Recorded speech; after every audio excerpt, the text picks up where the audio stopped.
नमस्कार। हम इस समय कचहरी में हैं, वाराणसी की कचहरी में। यहाँ दलित छात्रों का एक समूह इकट्ठा हुआ है, धरने पर बैठा है। उन्हें महात्मा गांधी काशी विद्यापीठ के छात्र हैं, हॉस्टल में रहते थे और वहाँ की प्राक्टर ने इनको दलित छात्रावास से बेदखल कर दिया है, निकाल दिया है।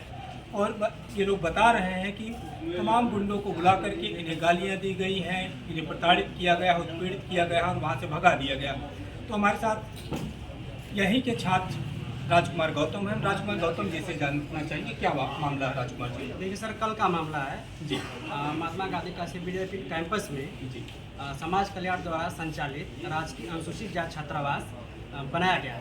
उसमें दलित छात्र रहते हैं। ये इस पर्पज से बनाया गया था कि दलितों के नाम पर पूरे बनारस में कोई रूम नहीं देता रहने के लिए। तो इसके लिए सरकार की योजना थी कि कम से कम दलित पढ़ाई लिखाई करके आगे बढ़ जाएं।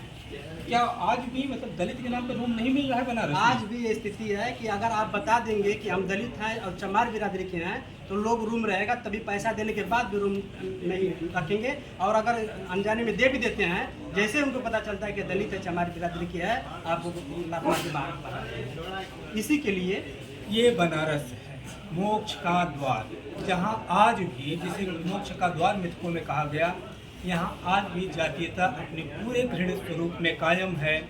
यहाँ आज भी अगर बता देते हैं कि दलित हैं और ख़ासतौर पर जैसा कि कह रहे हैं राजकुमार जी, पता चल जाता है लोगों की चमार जाति से हैं, तो उन्हें किराए का कमरा भी नहीं मिलता। ये भारत की बदनसीबी है या जात की बदनसीबी है? ये हमारे तमाम लोगों को इस पर विचार करना होगा कि आज भी आज़ादी की इतने सालों बाद, आज़ादी क्या कि जो ये अमृत काल चल रहा है, उसमें हम आज यहाँ तक ही क्या चाहते हैं। आज भी दलितों के नाम पर कमरा नहीं मिल रहा है। दलित छात्रों से विशेष करके दलित लोग रहते हैं और वहाँ पर रह करके कोई पीएचडी कर रहा है, कोई जीआरएफ है, कई लोग पीसीएस रैंक के अधिकारी हुए हैं, प्रोफेसर हुए हैं। मैं खुद वहाँ एलएलएम में जनरल क्वालिफाई करके मेरा एडमिशन हुआ है, मैं वहाँ से एलएलएम कर रहा हूँ। तो उन लोगों को यही समस्या है कि ये दलित के लड़के पढ़ लिख जाएंगे तो सवाल पूछेंगे, हम लोग के सामने खड़े हो जाएंगे। हम लोग अपनी बात बिना किसी डर के निडर होकर कहते हैं। इसीलिए उस छात्रावास को विद्यापीठ प्रशासन द्वारा तोड़ा जा रहा है, उसकी बाउंड्री तोड़ी जा रही है, उसका गेट तोड़ा जा रहा है कि यहाँ पे दलितों को न रहने दिया जाए, क्योंकि दलित पढ़ लिख लेंगे तो सवाल करेंगे, जो सवाल जवाब देना मुश्किल हो जाएगा। दलित पढ़ लेगा तो सवाल करेगा, ये वाकई एक बड़ा मामला है।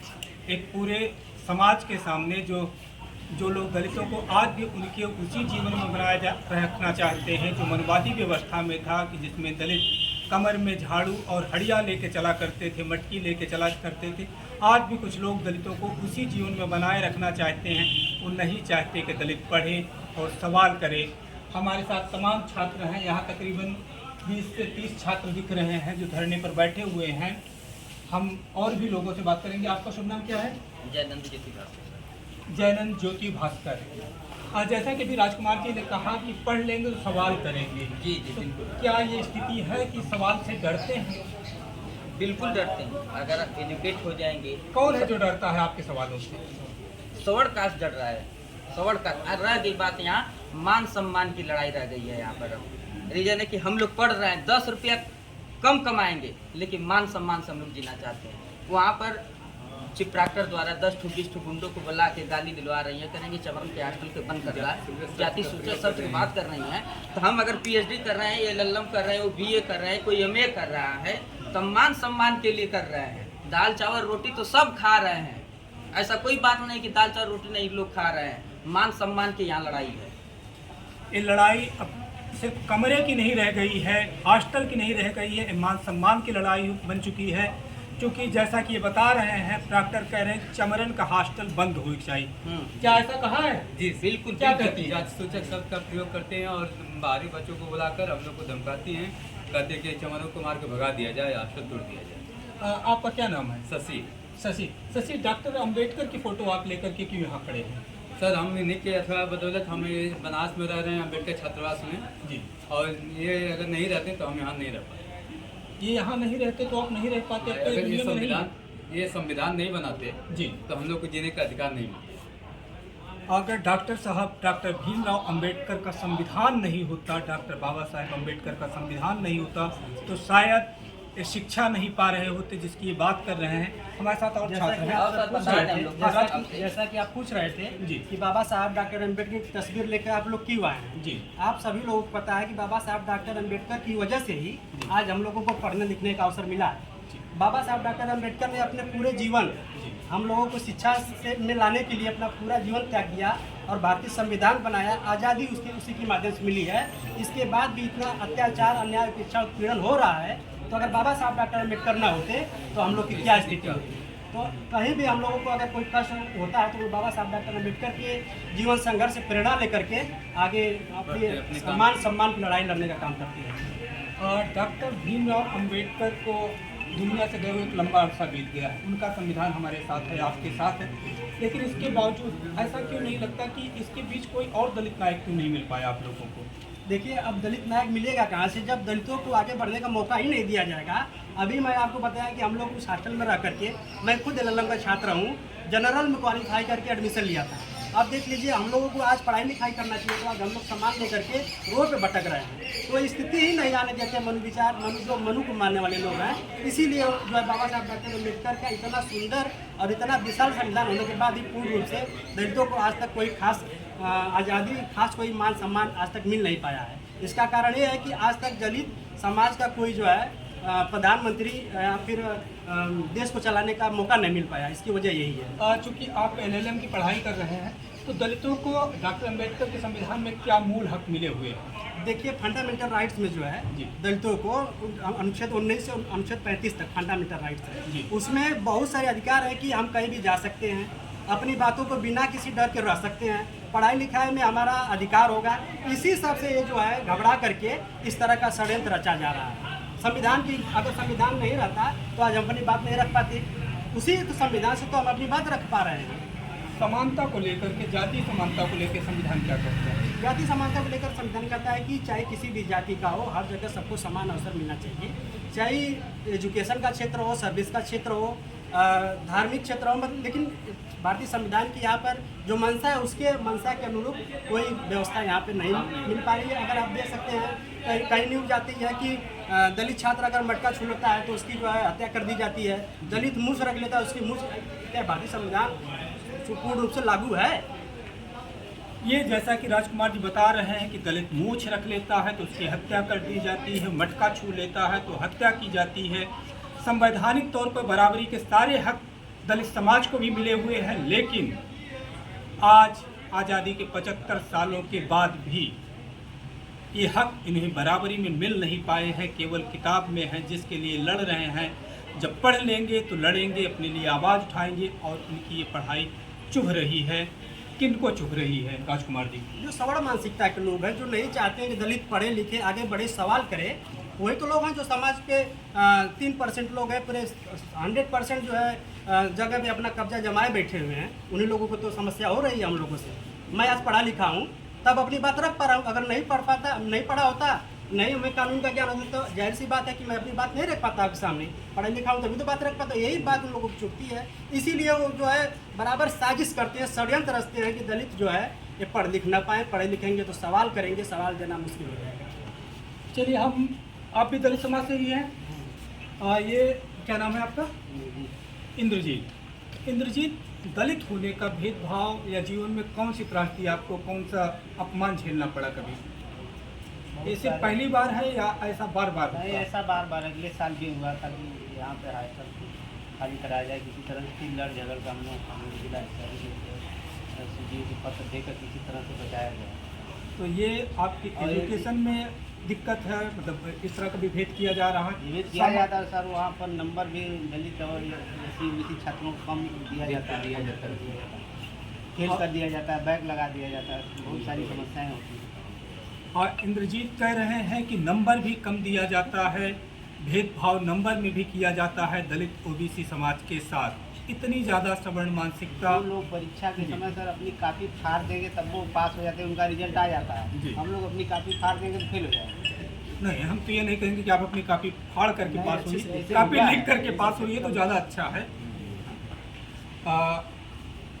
आपको कभी अनुभव हुआ कि सामाजिक तौर पे कि दलित होना क्या मतलब अपराध जैसा लगता है यहाँ, या दुखद लगता है, कैसा लगता है सामाजिक स्थितियों में? सर सामाजिक स्थितियों में तो हमको अगर दलित होना अपराध तो है नहीं, मगर इस अथवा व्यवस्था में हमको दलित होना अपराध इन लोगों को समझ में आता है कि हम दलित हैं, इनके लिए हमने अथवा आप आ जाओ, काफ़ी लंबे हो, मुझे भी ऊपर थोड़ा सर करने का मौका मिल जाएगा बात करते हुए। आपको कभी महसूस हुआ कि मतलब एक तो आज त्रासदी झेलना है कि आपको हॉस्टल से बेदखल कर दिया गया, आपके कमरे से बेदखल कर दिया गया, दलित होने किस तरह से महसूस करते हैं, इसकी क्या त्रासदियाँ मिलती हैं? सर जो हमें संविधान से आरक्षण मिल रहा है, सबसे पहले तो आरक्षण से दूसरा बड़ा वर्ग को बहुत दिक्कत है, ठीक है, उन्हें ही दलित से सबसे ज़्यादा दिक्कत है। और कितने परसेंट आरक्षण मिल रहा है आपको? सर हमें तो 21% मिलता है। 21%। आप जब आज इनको केवल 21% आरक्षण मिल रहा है तो कुछ समाजों को जैसा बता रहे हैं इससे दिक्कत हो रही, आखिर इतनी बड़ी इनकी अपनी सामाजिक भागीदारी है, उसके अनुरूप इन्हें हिस्सेदारी क्यों नहीं मिलनी चाहिए? फिलहाल ये बड़ा सवाल है जिसके लिए शायद इन्हें अभी और लड़ना पड़ेगा। फिलहाल अभी इनकी बड़ी लड़ाई है कि इन्हें कमरे से बेदखल कर दिया गया। तो आज चूँकि आप सब अपना सामान लेकर के यहाँ आ गए हैं, यहाँ आपके सामान पड़े हुए हैं, तो रात कहाँ बिताएंगे, क्या करेंगे? सर हमें यही बताया, सर हम लोग यहीं रात बिताएंगे। जब तक न्याय नहीं मिलेगा, न्याय नहीं मिलता है, यहाँ से हम लोग हटेंगे नहीं। मान सम्मान से समझौता नहीं होगा, एकदम स्पष्ट बात है कि मान सम्मान से समझौता नहीं होगा। ये युवाओं का, युवा छात्रों का जो टोली है, जिसे कई बार अंशु मालवीय ने इस समाज के लिए एक बड़ा अलग सा शब्द यूज किया था, दक्षिण टोला। आज दक्षिण टोला लड़ने निकल पड़ा है, अपने अधिकारों की लड़ाई लड़ने के लिए निकल पड़ा है कि जब तक इनके मान सम्मान की रक्षा नहीं होगी, इनको अपना सिर्फ कमरा ही नहीं, इनका सम्मान नहीं मिलेगा, तब तक यहाँ से नहीं जाने वाले हैं। तो हमारे साथ और भी छात्र हैं, आप लोग आगे आ जाए। जब अपनी बात रखने के लिए उठ खड़े हुए हैं तो आगे आइए, पीछे मत रहिए। नहीं सर, बाहर है। आइए, कौन आ रहा है हमारे साथ? क्या नाम है आपका? सर हमारा नाम बच्चन भारती है। बच्चन भारती। तो बच्चन भारती, आ चूँकि चुनाव का भी समय चल रहा है, तो आप बहुत बार होता था कि अगर ऐसी स्थिति होती तो तमाम राजनीतिक दल खड़े हो जाते हैं। क्या आप लोगों के समर्थन में कोई राजनीतिक पार्टी अब तक आई? नहीं सर, अभी तक कोई हम लोग तो ऐसा कोई नहीं है सर। हम लोग अपने स्टूडेंट ही जितने बच्चों का अलॉटमेंट है, सारे बच्चे अपने आए, राजनीतिक पार्टी से। और तमाम सामाजिक संगठन भी हैं जो दलित हित की बात करते हैं, दलित हितैषी अपने आप को कहते हैं, ऐसा कोई सामाजिक संगठन अब तक आपके साथ खड़ा हुआ? नहीं सर, हम लोग बस केवल सर अपने छात्र ही अपने आए हैं और सत्य न्याय के लिए हम लोग आए हैं सर, लेकिन अभी तक कोई आया नहीं, ना तो कोई लेटर पैड कोई मिला है। तमाम आज संगठन हैं, राजनीतिक पार्टियां हैं जो दलित हित की बात करती हैं, लेकिन जब आज ये छात्र, युवा, हमारे छोटे भाई जैसे लोग सड़क पर खड़े हैं तो इनके लिए अब तक कोई नहीं निकला है। खास तौर पर जब ये चुनावी समय चल रहा है तब भी कोई इनके साथ नहीं खड़ा हुआ है, जबकि बाकी कहीं इनको बराबरी मिले या न मिले, लेकिन वोट का जो इनको हक मिला हुआ है उस एक जगह पर इनकी बराबरी कभी कोई कम नहीं कर सकता। वहाँ इनकी संख्या उतना ही ताकत रखती है जितना किसी और जात की वोट की ताकत रखती है। हमारे साथ आप आ जाओ, आप आ जाइए, आइए। लड़ने निकले हैं ना? हाँ, लड़ने निकले हैं तो पीछे रहेंगे, कैसे काम चलेगा? आगे बढ़ेंगे, पीछे रहेंगे? आगे क्या नाम है? भरत कुमार। तो भरत कुमार, अभी हम जैसा जानना चाह रहे थे, बाकी लोगों से भी बात हुई, आपको अपने जीवन में इस घटना के अलावा कभी दलित होने का अपमान झेलना पड़ा? बहुत बार। जैसे हम लोग रूम लेने गए तो लोग पूछ रहे थे पहले कौन बिरादर है। सबसे पहला सवाल होता है कौन बिरादर है? कौन बिरादर है। तो जब हम बता दिए कि भैया चमार है तो चल ठीक है देखेंगे, बस ऐसे करके लोग कन्नी काट लेते हैं। चमार है तो कन्नी काट लेते हैं।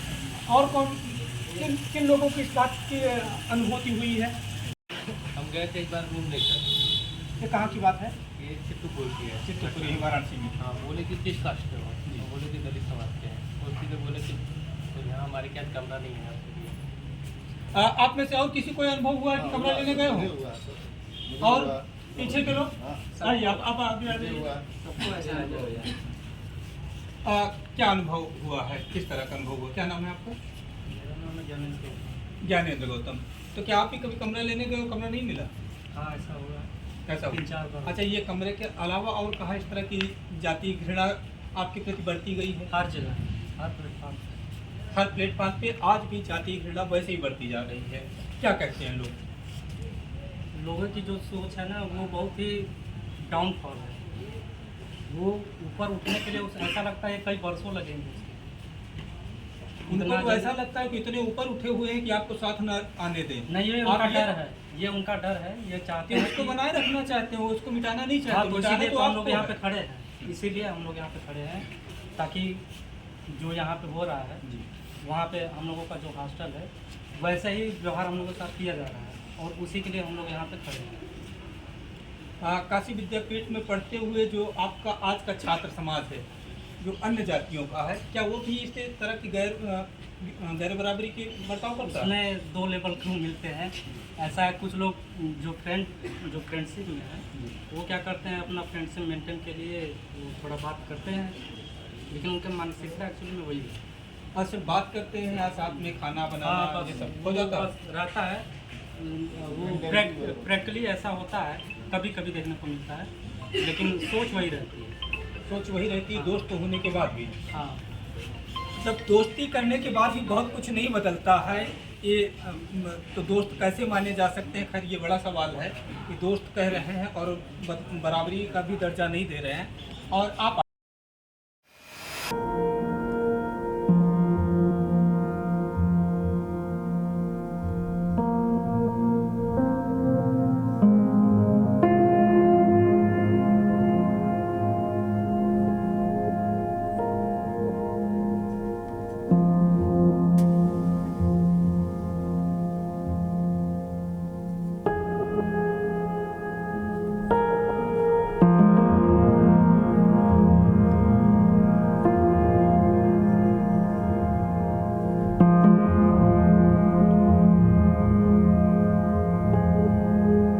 है, सुबह का आश्वासन दिया है, रात की सड़कों पर काटेंगे, ज़मीन पर सोएंगे, यहाँ गद्दे वद्दे लेके आए हैं, कचहरी प्रांगण में ही सो जाएंगे।